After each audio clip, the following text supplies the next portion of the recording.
How happy would you be if you never had to pay for gas or groceries ever again? Here's your chance. 2 winners each will receive free gas and groceries for a lifetime in the Gas and Groceries for Life raffle, presented by Thomas J. Henry. Free gas, free groceries, 2 winners. All net proceeds benefit elementary school children and local food banks. So get rolling, hit the gas, and purchase your raffle tickets at gasandgroceriesforlife.com today. All right, Pickle. Let's get to the top 5 college football moments of the weekend. It was an eventful weekend of college football across the state of Texas. We have gone through and narrowed down the 5 biggest moments of the college football weekend, which really shaped what the whole weekend was about. We will start with number 5. For the win, Keller knocks it in. And for the first time since October 8th, the Bobcats are back in the win column at the gun. They beat the Red Wolves 16-13, third straight win over Arkansas State for this Bobcat program. Texas State back in the win column. Dubs. After comeback against Arkansas State.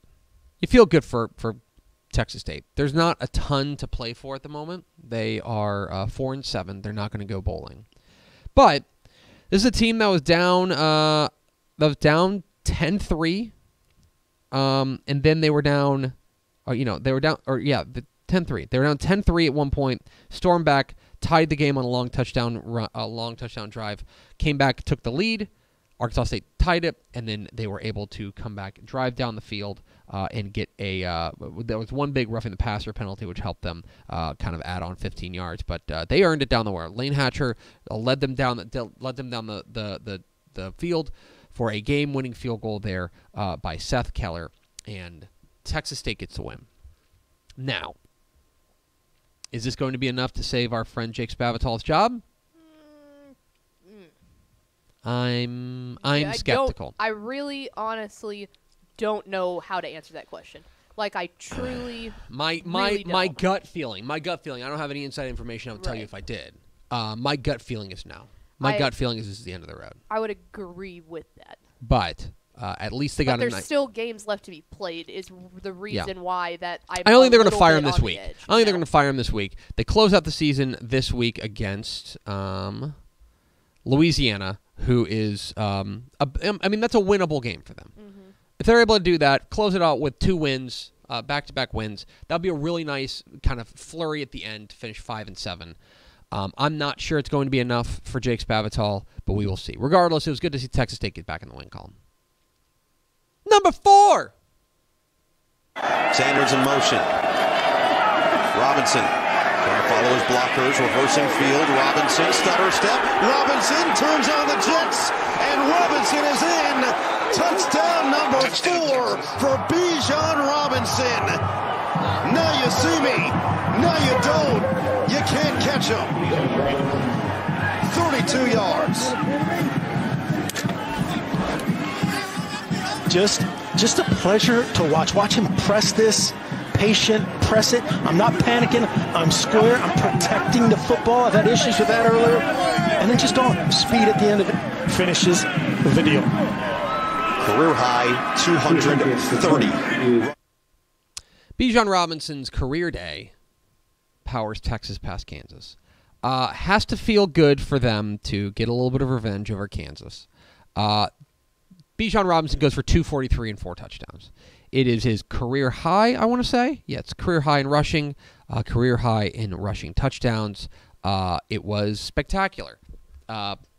He's the one who was promised. I mean, I hope that Texas fans are enjoy watching him because he's going to play 2 more games. Yeah, he's leaving. He has to. He's going to play and special. He might play a bowl game, and then that's it. And that's a might. The records are not going to show it because he was injured at the end of last year, and I don't know if they used him enough this year, to be quite frank. But that guy is, as far as pure talent is concerned, he belongs in that upper echelon of Texas running backs. Oh, yeah. Right? Which is a prestigious group. I'm not saying he's Ricky Williams. but I'm saying he's like Jamal Charles. I mean, he's really good. And they're going to end up, unfortunately for Texas, they're going to end up not having a ton to show for having a transcendent running back. The future's very bright. They've got plenty of other guys. Jaden Blue got in this game. Jonathan Brooks scored a touchdown, Mr. Texas football. There's a lot to like about Texas moving forward, but I think they're going to look back on having Bijan Robinson as a relatively missed opportunity, in my humble opinion. So, but huge game against Kansas. Number 3. 35 TDs. They're going to put a lot of points up. So will Incarnate Word. The Cardinals out of San Antonio. The most intriguing team. America wants to see what's up with this team. Will the offense get it done? They average 51 points a game. They're pass happy down there for head coach G.J.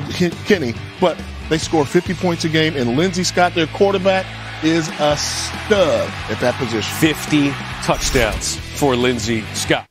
Incarnate Word makes history with National FCSC. For the first time, the Cardinals of Incarnate Word are national seeded in the FCS ranks. So what does this mean? This means, first, they're going to buy. Big advantage for them. Big advantage. Secondly, they're going to get a home game. Okay? They're going to get to host whoever they play, whether it be Elon or Furman. Okay? Elon or Furman. They're waiting for the winner of Elon and Furman. That's Elon and Furman. Two very notable programs. Two programs that are real programs. Those are household names right there. They're going to play one another, and they'll get to host them before they probably fire a betting man and say they've played Sacramento State. That's when you're going to get to like the national seeding round. And yeah, look, Incarnate Word's dangerous. That offense, Leslie Scott Jr. and just the way that offense is humming. I am a believer in this team. And I think they've got an opportunity to make some a deep run. Well, and I was going to say, I mean, take this all in because the way, like, the huge shift that G.J. Kinney has made there. Lindsey Scott Jr. I said Leslie. I don't know why.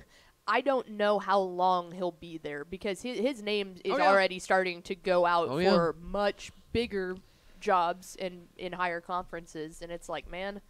He's special. It's gonna be a fun ride, and if you have not seen Incarnate Word, this gives you an opportunity to see them. They would play. It would be next weekend, so they're not playing this weekend, but it would be like December 3rd. They play at 3:00. So keep an eye on that one. We will be all over that one on TexasFootball.com.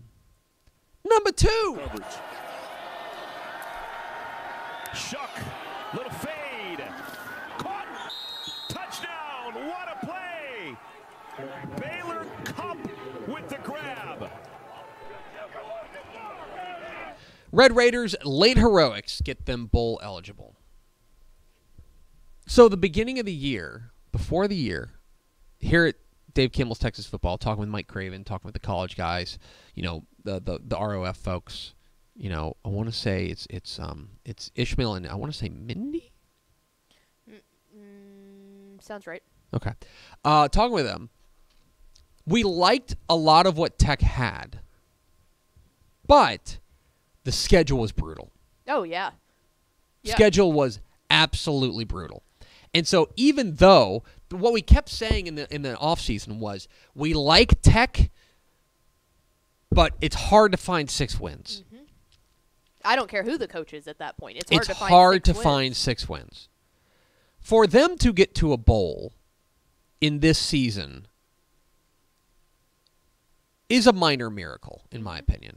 It goes back to that win over Texas. Yes. Yeah, it really does. Well, and the other thing is, too, you've got to remember that McGuire is doing this without any really of his recruits in. And none of his guys.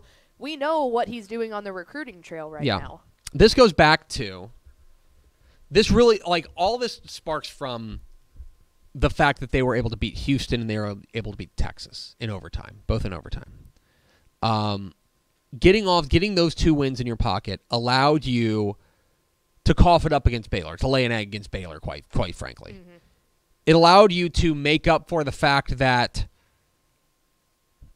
TCU's a lot better than we thought they would be. We thought that game at TCU was like a coin flip type game. It ended up not being a coin flip type game, even though it ended up playing pretty closely. And for me, for them to be at this point, to be heading into a winnable game against OU, in my opinion, a winnable game in which I think they are only 2-point underdogs, and have an opportunity to go 7-5 in what is really kind of in a year one. It is a really impressive story, considering the schedule, considering what we saw at the beginning. I mean, they ended up playing 6 teams who were ranked when they played them. Mm-hmm. That's impressive. Well, and I mean, we've talked about it all year long, too. The other thing that I feel like they've really done and what Joey has really installed there is the fact that they're showing anyone that they're not scared to take chances. They are the crazy man in the fight, and that's been the mantra that they've had all season long, and it's worked. I mean, they lead the nation in going for it on 4th down. Like, no, why not? They do not lead the nation. They lap the field. Oh, yeah. Okay. They have, so second most is, the second most, tied for second most are Baylor, Navy, and Northwestern, who've all gone for it 36 times. Tech has gone for it 45 times. So, anyway. There is a substantial difference But there. Tech is bowl eligible. That would be the biggest moment of the weekend if it weren't for number 1. 3rd down, another run. DeMercado. Got to get on the field. Yeah, he got a hustle here. Wow. A run, and now it's a total scramble. Emergency mode for the unbeaten Horned Frogs. Hypno-toad in a hurry. Griffin Kell for the win. TCU is undefeated still. Wow! Unreal!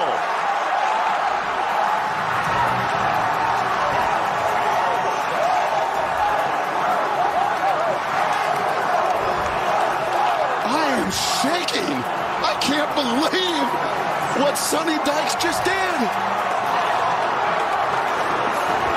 That is a walk-off, really a runoff for the ages.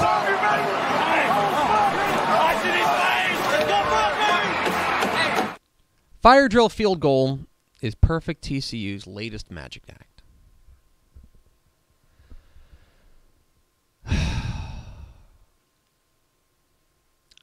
So, in hearing from Sonny Dykes after the game, they practice that. Every team in America practices that, the fire drill field goal. And he mentioned, I think it was in the postgame press conference, he mentioned that they feel like they need 12 seconds, but they practice it with 11. They practice it with 11 seconds. That, 11 seconds is cutting it real close, and you're going to need a friendly clock operator to get it off. But they practice it with 11 seconds. They need 12. They had 16. Let's recognize one thing here. If they don't get that field goal off, or if they miss the field goal, right? Sonny Dykes is getting roasted right now. Because you have 16 full seconds to set up a play. I'll go a step further. They run the ball on 1st down with Amari DeMercado and spike it on 2nd down. So it's 3rd down with 23 seconds, whatever it started with. They run the ball on 3rd down. There are a lot of football teams that would screw that up, including one that plays in Arlington and maybe did something similar in a playoff game. That's all I was thinking watching that. I was like, yes, trust me, I was having this flashbacks. was an extremely risky move. It worked, so we're not going to talk about that. Right. But it was. Because if you cost yourself a spot in the college football playoff because you decide to run the ball instead of throw the ball to pick up 3 or 4 extra yards for a field goal, hoo boy. But it worked. And so it's all sunshine and daffodils. It's a gutsy call, and you've got to trust your guys to be able to go out there and get it. So I guess what he's thinking is maybe we can get the first down, right? Maybe we can get the first down. Clock stops while they move the chains. We spike it. We kick the field goal. That's what he's thinking. But you have got to have everybody on red alert of saying, if we do not get the first down, we are in full scramble mode. Give a lot of credit to the kicker, Garrett Kell, who banged it through, he even had, like, if you watch it, he has like 1 second to like take a deep breath before it goes. I didn't catch the holder's number, but give a lot of credit to him because he's like the captain of that unit. Right. He's the holder. Give a lot of credit to them. It's wild.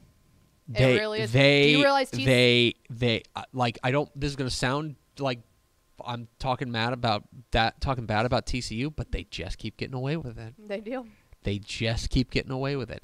Now, and by the way, I imagine if you're a TCU fan, yeah, they don't ask how, they ask how many, and they put every one of them in the right-hand column. The other thing, like, I imagine if I'm a TCU fan, I would love to just go out there and just kick somebody's rear end. I would love to go out there and win a game 56-10. Like, this week they got Iowa State. Iowa State's not very good. They should beat Iowa State. Iowa State's got nothing to play for. But you know what this game's going to be? It's going to be like 31-30, and TCU's going to have to throw a Hail Mary to win it. Because that's the way it's gone. But there's a little bit of magic in Fort Worth right now. They have been our number one play for, I know for a fact, at least 3 weeks in a row. I try not to be that way. Oh, yeah, no, but it's how are you not going to? This was like national news. How do you not put that as the top one? It's crazy. It's remarkable. TCU fans are going, we don't want to be in the top 5 plays of the week. They are yeah. Wouldn't it be great if you guys had no notable plays and it was 56-7 and we were just like, hey, congratulations. Yep. See you at the Big 12 championship game. Yep. But no, probably next week we'll be talking about some hook and ladder. Anyway, it's our number one play of the week. Thanks so much for watching that video. If you would like more and to be notified when they come out, go ahead and click that subscribe button right down there. You can also watch Texas Football Today every day live at noon on TexasFootball.com, Facebook, Twitch, and right here on YouTube. For more of the best coverage of Texas football in the Lone Star State, go to TexasFootball.com/subscribe.